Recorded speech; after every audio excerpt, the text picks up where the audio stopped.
जय जोहार, नमस्कार। दैनिक छत्तीसगढ़ चैनल देखना शुरू कर चुके हैं आप और छत्तीसगढ़ की आज की तमाम सभी महत्वपूर्ण बड़ी खबरों की शुरुआत इस चैनल को सब्सक्राइब करने के साथ, ताकि बिना किसी रुकावट छत्तीसगढ़ की तमाम सारी बड़ी खबरें हम आप तक रोजाना पहुंचा सके।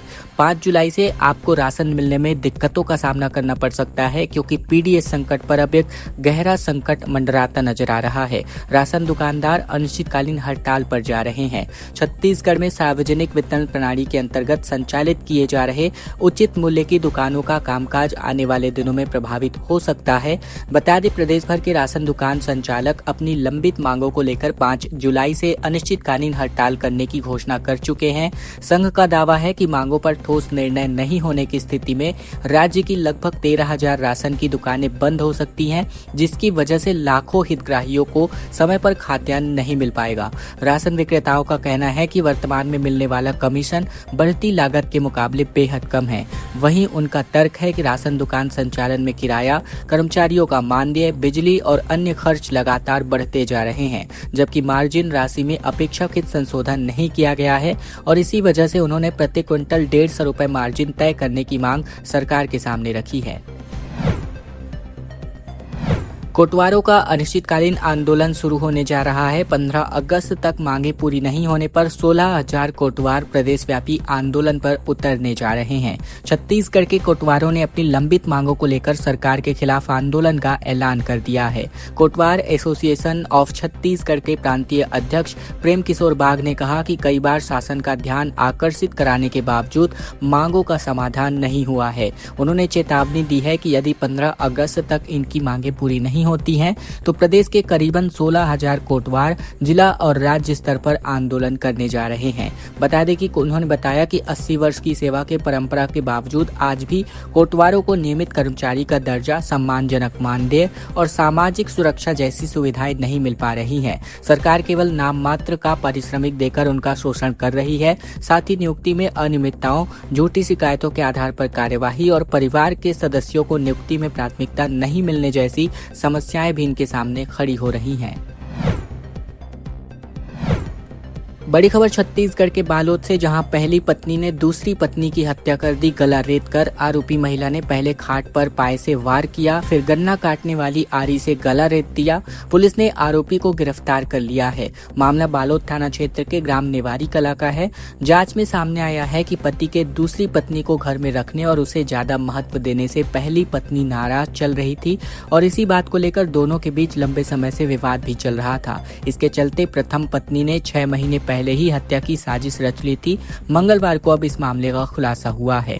बता दें कि पुलिस के मुताबिक नेवारी कला गांव का रहने वाला चिम्मन लाल साहू मजदूरी करता है। करीबन 5 साल पहले उसने प्रेम प्रसंग के चलते गांव के दूसरे मोहल्ले की दयाबाई सोनकर को अपने घर में रख लिया था। तभी से उसकी पहली पत्नी अमृतबाई साहू दयाबाई को लेकर काफी नाराज चल रही थी। सोमवार रात करीबन 11 बजे के आसपास जब घर के सभी सदस्य खाना खाकर सो गए, तब अमृतबाई ने सो रही दयाबाई पर खाट के पाए से गर्दन पर ताबड़तोड़ वार कर दिए और इसके बाद उसने गन्ना काटने वाली आरी से उसका गला रेत दिया। हत्या के बाद आरोपी रात में घर से निकलकर खेत पहुंची और जहां उसने खून से सनी साड़ी बदल दी। किसी को शक न हो इसके लिए तड़के करीबन 3:30 बजे दोबारा घर वापस लौट आई। नकटी गांव के ग्रामीणों ने कलेक्ट्रेट कार्यालय का घेराव किया। बोले, ईडब्ल्यूएस मकानों में नहीं रहना चाहते। कांग्रेस एमएलए ने कहा कि गरीबों का घर उजाड़कर विधायक आवास नहीं चाहिए। रायपुर के नकटी गांव में सोमवार को विधायक कॉलोनी बनाने के लिए नकटी गांव के करीबन 80 घरों पर बुलडोजर चला दिया गया और अब इसके विरोध में बुधवार को प्रभावित ग्रामीणों ने कलेक्ट्रेट कार्यालय का घेराव कर दिया। बता दें, इनका कहना है कि प्रशासन ने घर तो दिए हैं जिनमें किसी भी तरह की सुविधाएं नहीं है। घर इतने छोटे हैं कि उनमें परिवार का रह पाना संभव नहीं है। ग्रामीणों के इस प्रदर्शन को देखते हुए पुलिस फोर्स लगाई गई है। पुलिस ने कलेक्ट्रेट में बैरिकेडिंग कर ग्रामीणों को रोकने की कोशिश की और उन्हें समझाइश दी, लेकिन फिर भी वे डटे हुए हैं। इस प्रदर्शन में रायपुर जिला कांग्रेस के नेता भी मौजूद नजर आए। इसके अलावा नकटी गांव को लेकर रायपुर के सांसद बृजमोहन अग्रवाल की मुख्यमंत्री विष्णुदेव साय को लिखी 1 साल पुरानी चिट्ठी अब वायरल हो रही है, जिसमें उन्होंने विधायक कॉलोनी के लिए जमीन चयन पर आपत्ति जताई थी। पत्र में कहा गया था कि गरीबों को हटाना मानवीय दृष्टि से उचित नहीं है। मैनपाट में पर्यटन स्थलों और मंदिरों के पास नई बॉक्साइट की खदानें संचालित होने को लेकर पर्यावरणीय जन सुनवाई में जमकर विरोध का सामना देखने को मिला। छत्तीसगढ़ के शिमला कहे जाने वाले मैनपाट के प्रसिद्ध पर्यटन स्थलों के पास नई बॉक्साइट खदानें खुलने का कड़ा विरोध किया जा रहा है। बुधवार को इसी कड़ी में रोपाखार और कमलेश्वरपुर में नई बॉक्साइट के खदान खोलने के लिए पर्यावरण की जन सुनवाई संपन्न हुई। विधायक रामकुमार टोप्पो ने कहा कि पूर्ववर्ती कांग्रेस शासनकाल में ये खदानें स्वीकृत की गई हैं। सीएमडीसी ने मंदिरों और पर्यटन स्थलों की जानकारी दस्तावेजों में छिपाई है। इसे सदन में उठाया जाएगा और किसी को नहीं बख्शा जाएगा। बता दें कि मैनपाट में 4 नई बॉक्साइट खदानें खोली जानी हैं। रोपाखार और कमलेश्वरपुर में खदानें खुलने के विरोध को लेकर पर्यावरणीय जन सुनवाई बुधवार को कमलेश्वरपुर में आयोजित करी गई। जन सुनवाई में नई खदानों को लेकर जमकर विरोध जाहिर किया गया, जहां पूर्व मंत्री अमरजीत भगत ने भी जन सुनवाई में पहुंचकर ग्रामीणों के साथ नई खदानों का विरोध किया और कहा कि बॉक्साइट खदानों से सिर्फ मैनपाट की बर्बादी हुई है। कवर्धा में गन्ना किसानों ने नेशनल हाईवे जाम किया। 30 करोड़ के लंबित भुगतान समेत 3 मांगों पर अड़े हुए हैं। शक्कर कारखाने समेत के सामने अनिश्चितकालीन धरना प्रदर्शन कर रहे हैं। कवर्धा में भारतीय किसान संघ और समृद्ध छत्तीसगढ़ किसान संघ के बैनर तले सैकड़ों गन्ना किसानों ने मंगलवार को नेशनल हाईवे 130 को जाम कर दिया। बता दें, पंडरिया स्थित लौह पुरुष सरदार वल्लभ भाई पटेल सहकारी शक्कर कारखाना के सामने पालनसारी मोड़ पर किसानों ने 3 सूत्री मांगों को लेकर अनिश्चितकालीन आंदोलन शुरू किया है। किसानों का कहना है कि मांगे पूरी होने तक आंदोलन जारी रहेगा। धरना शुरू होने से पहले किसानों ने सभा की ओर, इसके बाद ट्रैक्टर सड़क पर खड़े करके हाईवे को जाम कर दिया। इससे राष्ट्रीय राजमार्ग पर यातायात पूरी तरीके से प्रभावित हो गया। किसानों ने स्पष्ट किया है कि जब तक इनकी मांगों पर ठोस निर्णय नहीं लिया जाएगा, वे अपना धरना समाप्त नहीं करेंगे। आंदोलनकारी किसान राशन, गैस चूल्हा और अन्य जरूरी सामानों को लेकर धरना स्थल पर पहुंचे हुए हैं। इन्होंने वहीं भोजन बनाने और रात गुजारने की व्यवस्था पूरी कर रखी है। शाम को बारिश होने के बावजूद किसान धरने पर डटे रहे और आंदोलन तेज करने की चेतावनी ऊपर से और दे दी गई है। धमतरी में एक नया विद्यालय खुलने जा रहा है। एकलव्य स्कूल के तौर पर नीट और जेईई की तैयारी समेत तमाम प्रकार की आधुनिक सुविधाएं यहां पर आधुनिक शिक्षा यहां मिलने जा रही है। छत्तीसगढ़ शासन के आदिम जाति एवं अनुसूचित जाति विकास विभाग ने धमतरी जिले में एक नए एकलव्य आदर्श आवासीय विद्यालय यानी EMRS की स्थापना को मंजूरी दे दी है। इस विद्यालय के शुरू होने की वजह से दूरस्थ और वनांचल क्षेत्रों के छात्र छात्राओं को आधुनिक, गुणवत्तापूर्ण और पूरी तरह निःशुल्क आवासीय शिक्षा उपलब्ध होने जा रही है। धमतरी जिले में पहले से ही नगरी विकासखंड के पथरीडीह में संचालित किए जा रहे एकलव्य आदर्श आवासीय विद्यालय उत्कृष्ट शैक्षणिक परिणाम, अनुशासित शिक्षण व्यवस्था और आधुनिक सुविधाओं के कारण प्रदेश के बेहतर मॉडल विद्यालयों में स्थापित हो चुका है और इसी सफलता और क्षेत्रीय आवश्यकता को महसूस करते हुए अब शासन ने जिले में दूसरे EMRS की स्थापना का निर्णय कर दिया है। नए विद्यालय में विद्यार्थियों को डिजिटल कक्षाएं, विज्ञान एवं कंप्यूटर प्रयोगशालाएं, समृद्ध पुस्तकालय, खेल सुविधाएं और सह शैक्षणिक गतिविधियों का लाभ मिलने जा रहा है। वहीं चयनित किए गए छात्र छात्राओं को निःशुल्क आवास, स्वास्थ्य, पौष्टिक भोजन, साथ ही साथ गणवेश, अध्ययन सामग्री और अन्य प्रकार की आवश्यक संसाधन उपलब्ध कराए जाते हैं, वो भी निःशुल्क तौर पर। रायपुर में ऑपरेशन कालचक्र चलाया जा रहा है। 190 वारंट तामील किए गए, 29 पर प्रतिबंधात्मक कार्यवाही की गई। अवैध शराब और हथियार के मामलों पर भी एक्शन लिया गया है। छत्तीसगढ़ के रायपुर पुलिस ने अपराधियों पर शिकंजा कसने के लिए बुधवार को ऑपरेशन कालचक्र के अंतर्गत शहर के कई थानों में विशेष कॉम्बिंग गश्त और अभियान चलाया। इस दौरान पुलिस ने 190 वारंट तामील किए। फरार आरोपियों को गिरफ्तार कर और साथ ही असामाजिक तत्वों के खिलाफ कार्यवाही की गई। डीसीपी नॉर्थ मयंक कुमार गुर्जर के निर्देशन पर चलाए गए इस अभियान में उरला, खमतराई, पंडरी, खमारडी समेत अन्य थाना क्षेत्रों की पुलिस टीमें संयुक्त रूप से मौजूद नजर आई। दुर्ग के जनदर्शन में लोगों ने स्मार्ट मीटर को तोड़ा। बोले पहले से कई गुना बिजली बिल बढ़ाकर भेजा जा रहा है। पुराने मीटर लगाने और बढ़ी दर वापस लेने की मांग की गई।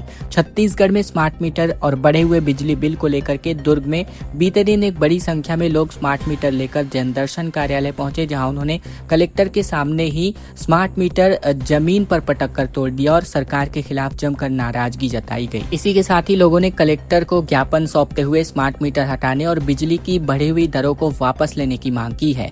साथ ही साथ प्रदर्शन कर रहे लोगों का कहना है कि छत्तीसगढ़ में बिजली का उत्पादन राज्य के ही कोयले से होता है। इसके बावजूद बिजली की कीमतें लगातार बढ़ाई जा रही हैं। महंगाई तेजी से बढ़ रही है, जबकि आम लोगों की आमदनी उसी रफ्तार से नहीं बढ़ पा रही। ऐसे में घर का खर्च चलाना मुश्किल हो गया है। ऊपर से बढ़े हुए बिजली बिल ने परेशानी और बढ़ा दी है।